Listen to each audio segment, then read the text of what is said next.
Bonjour et bienvenue dans cette nouvelle vidéo dans laquelle on va découvrir un outil de recherche de produits gagnants sur Amazon pour notre compte Merch by Amazon. Évidemment, restez bien jusqu'à la fin de la vidéo si vous voulez pas passer à côté de la méthode.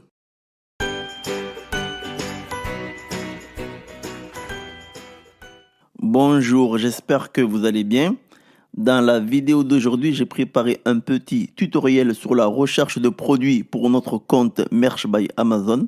Utiliser un logiciel pour la recherche de produits sur Merch by Amazon peut être un avantage sur la concurrence, car cela permettra de te faire gagner du temps sur la concurrence et en même temps cela va te donner des informations sur le produit telles que le nombre de recherches par mois, est-ce que ça se vend bien, est-ce que ça se vend pas assez bien, et ainsi que d'autres informations intéressantes. Et l'outil qu'on va voir aujourd'hui se nomme Blackbox, qui est un outil parmi tant d'autres outils de la suite Helium 10. Et si vous ne connaissez pas Helium 10, Helium 10 est un logiciel composé de 17 outils pour les vendeurs Amazon. Et il a été conçu dans le but d'aider les vendeurs à optimiser leurs ventes sur la marketplace d'Amazon. Et comme je vous l'ai dit en introduction, ce logiciel permet de trouver des produits que les gens s'arrachent et vous pouvez savoir si un produit est rentable ou pas par rapport à son ASIN, qui correspond à un identifiant unique pour tous les produits d'Amazon. Et avec cet ASIN, vous avez un accès facile à la base de données d'Amazon.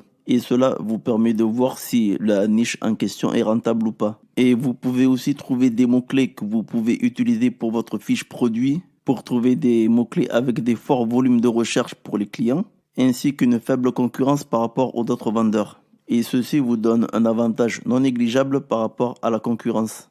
Et à partir de toutes les données que vous pouvez collecter à partir de ce logiciel, vous pouvez prendre une décision et élaborer une stratégie efficace pour pouvoir positionner votre produit sur les résultats de recherche d'Amazon et ainsi faire partie du haut du classement. Voilà, c'était un petit résumé de ce qui est capable de faire Helium 10, mais nous, dans la vidéo d'aujourd'hui, on va rester focus sur l'un des outils qui se nomme Blackbox. Mais avant de commencer, si c'est la première fois que vous atterrissez sur cette chaîne est pour partager des trucs et astuces ou des conseils pratiques pour faciliter le business dans le print on demand ainsi que le e-commerce. Donc, si vous voulez profiter des dernières vidéos mises en ligne, abonnez-vous pour ne rien manquer et ceci récompense le travail effectué sur cette chaîne.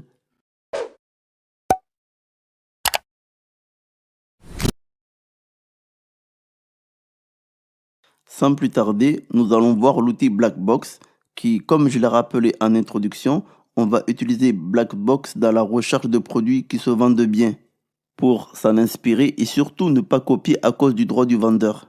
Et cela va te permettre de gagner un temps considérable et tu auras vraiment toutes les informations indispensables pour prendre une bonne décision par rapport à ta stratégie. Mais si c'est la première fois que vous allez utiliser ce logiciel, cela va vous paraître comme une usine à gaz car il y a énormément de filtres, donc beaucoup de possibilités pour trouver des produits. Et dans la vidéo d'aujourd'hui, on va essayer de passer en revue les différentes fonctionnalités de Blackbox et on va rester particulièrement focus sur l'onglet Product.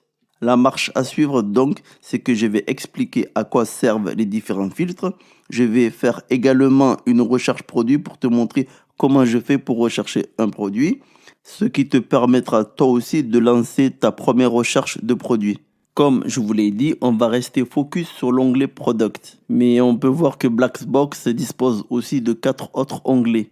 Et chaque onglet a une stratégie bien spécifique. Donc là, je vais t'expliquer les différents filtres que compose l'onglet Product et comment on va les utiliser pour notre recherche produit. Et le premier filtre qu'on voit est le filtre catégorie. Donc quand tu recherches des produits sur Amazon, tu as la possibilité de filtrer par catégorie. Évidemment, pour le print on demande, la catégorie qui nous intéresse est la catégorie vêtements. Il faut savoir que Helium 10 est destiné pour tous les vendeurs sur Amazon. Pas que pour Merch by Amazon, aussi pour KDP et aussi Amazon FBA, entre autres.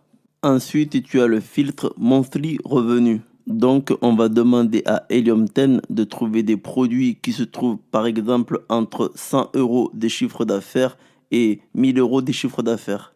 Après, c'est à toi de voir si tu veux l'utiliser ou pas, si c'est pertinent dans ta recherche, de savoir s'il y a certains produits qui font certains chiffres d'affaires. Cela peut être une manière de rechercher aussi. Ensuite, on a le filtre price qui veut dire prix. Là aussi, vous allez demander à Helium 10 de trouver un produit avec une fourchette de prix. Généralement, les t-shirts, par exemple, c'est entre 15 euros et 23 euros.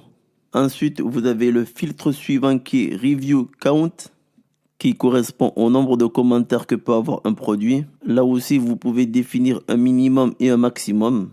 Ensuite, le filtre suivant est Review Rating, qui correspond à la qualité de la note, par exemple 4 étoiles sur 5 ou 3 étoiles sur 5. Vous avez donc la possibilité de filtrer les produits avec une bonne notation. Ensuite, vous avez le dernier filtre qui est Shipping Size Tier. Nous, pour le print on demand, on n'est pas concerné par ce filtre. Et là, ce qu'on a vu jusqu'à présent, ce sont les filtres de base. Et juste en dessous, vous avez des filtres avancés qui sont vraiment intéressants, qui permettent de pousser encore plus l'analyse. À commencer par le premier filtre qui est Sell Year Over Year. Et l'unité de mesure est en pourcentage. En fait, ça signifie l'augmentation de vente par rapport à l'année précédente. Et dans le même principe pour le second filtre, Price Change, c'est-à-dire l'augmentation de prix par rapport à l'année précédente. Et pareil pour le troisième filtre, Sale Change, exprimé aussi en pourcentage, qui signifie aussi le nombre d'augmentations de ventes par rapport à l'année précédente. C'est un filtre très intéressant pour rechercher des produits, pour voir s'il y a des produits qui étaient en augmentation de vente. Et le quatrième filtre, Best Sale Period, on peut choisir les meilleurs mois où il y a eu des ventes. Par exemple, si on veut choisir un mois saisonnier, que ce soit pour la fête des pères ou sinon pour Noël, pour voir ce qui s'est vendu de mieux dans cette période. Le cinquième filtre, c'est pas un filtre que j'utilise, mais en fait, ça correspond à un ratio de commentaires par vente. Le sixième filtre, c'est ce que j'utilise beaucoup, Monthly Sell, qui correspond au nombre de ventes unitaires que fait le vendeur par mois. Par exemple, on peut très bien établir une fourchette entre 50 et 100 unités vendues. Par exemple, si on filtre un petit nombre d'articles vendus, on sait qu'on restera sur une petite niche, donc moins concurrentielle. A contrario, si on filtre avec une fourchette assez élevée, on saura qu'on est dans une niche assez concurrentielle. Vaut mieux cumuler plusieurs petites niches moins concurrentielles pour espérer faire plus de ventes. C'est vraiment l'idéal pour démarrer.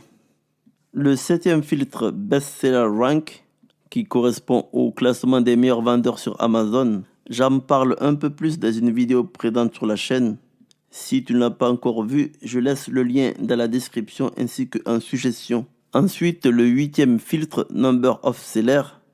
En fait, si on veut filtrer des produits qui sont vendus que par un seul vendeur. Ensuite, la ligne des 4 filtres qui se trouve juste en dessous. On ne va pas les utiliser pour notre recherche de produits pour le print on demand. Ensuite, les derniers filtres vont te donner la possibilité d'intégrer des mots-clés dans le titre ou simplement d'exclure des mots-clés dans le titre, rechercher des marques ou exclure des marques, ou bien de rechercher des revendeurs ou d'exclure des revendeurs. Voilà, je vous ai présenté les différents filtres. Mais ce qu'il faut savoir, c'est que plus vous allez intégrer des filtres, plus vous allez avoir moins de résultats de recherche. Et dans beaucoup de cas, zéro résultat de recherche. Donc, il faudra jouer avec les filtres tout en faisant attention. Car Helium 10 nous donne la possibilité de cibler vraiment des produits et de rentrer vraiment dans les détails. Mais parfois, trop rentrer dans les détails nous empêche d'avoir des résultats de recherche.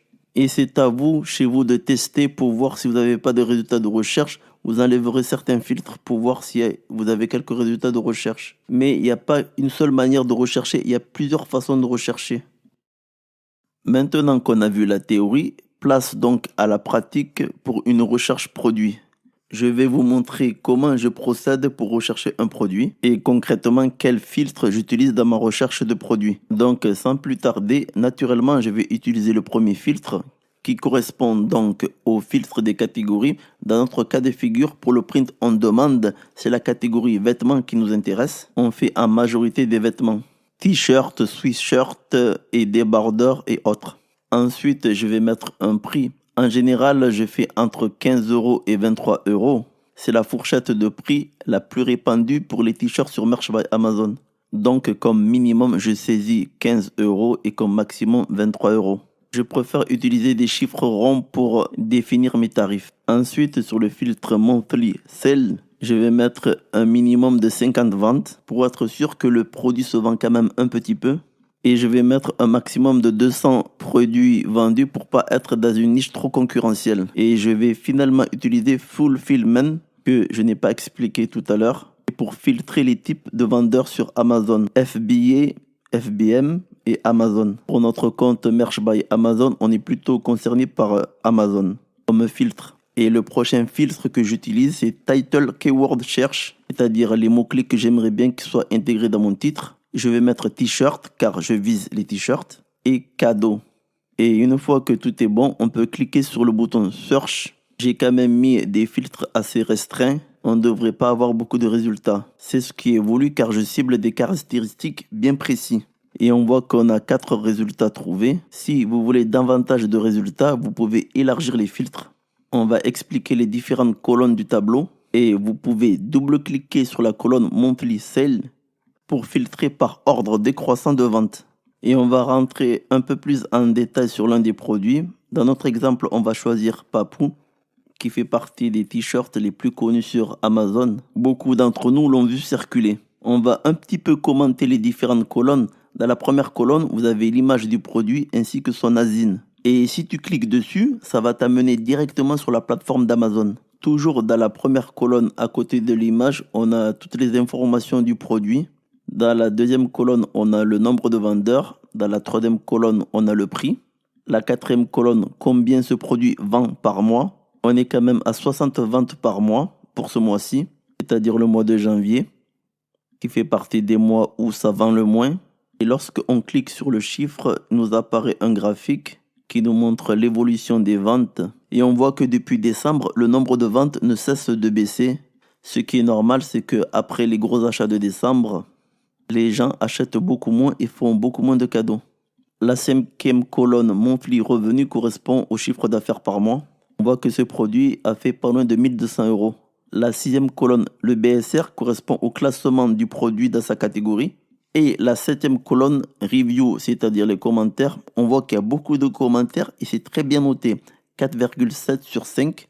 C'est un produit que généralement les consommateurs apprécient. Voilà pour les explications. Vous, de votre côté, par exemple, vous pouvez augmenter les filtres ou changer de filtre pour rechercher des idées de produits et pour pouvoir t'en inspirer. Comme je vous l'ai expliqué auparavant, il y a plusieurs manières de rechercher. Si ce logiciel t'intéresse, sache que tu peux bénéficier d'une réduction de prix en passant par mon lien affilié en bas dans la description. Soit moins 50% sur le premier mois avec le code que je te donne dans la description, soit de moins 10% par mois à vie. C'est sûr que ce logiciel a un certain coût par mois, mais soit on peut le voir comme un investissement qu'on aura le retour sur investissement un peu plus tard, soit vous avez les moyens de le payer car vous faites déjà des ventes. C'est en quelque sorte une manière de réinvestir votre argent. Voilà, on est arrivé à la fin de la vidéo. J'espère qu'elle t'a plu. Si c'est le cas, un pouce levé sera le bienvenu. Les commentaires sont ouverts si vous voulez rajouter quelque chose. Vous pouvez partager cette vidéo pour faire profiter d'autres personnes dans le même cas que vous. Si vous n'êtes pas encore abonné, abonnez-vous pour profiter des dernières vidéos que j'ai mises en ligne. N'oubliez pas de télécharger l'ebook offert en bas de la description. Et je vous dis à la semaine prochaine pour une prochaine vidéo.